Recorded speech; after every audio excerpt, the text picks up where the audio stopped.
এত লম্বা কবরের জিন্দেগি কেমনে পার হবেন বলেন তো?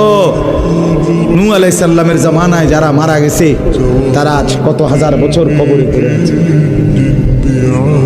ইব্রাহিম আলাইহিস সালামের জামানায় যারা মারা গেছে তারা আজকে কতদিন কবরে পড়ে আছে।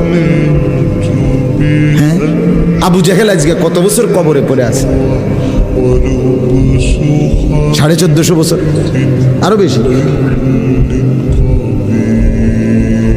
1450 বছর ধরে পড়ে আছে কবরে। এরপরে তো হাসরের মাঠ, এরপরে তো ফুলসেরাত, এরপরে তো জাহান্নাম, আর তো রইছে। তাহলে দুনিয়ায় থাকলি কতদিন, কবরে পড়ে রইলি কতদিন? আপনি বলেন। আবু জেহেল দুনিয়াতে ছিল 800 বছর, কথা কন না? আবু লাহাব দুনিয়াতে জীবিত ছিল 900 বছর, তো কবরে আছে কত বছর?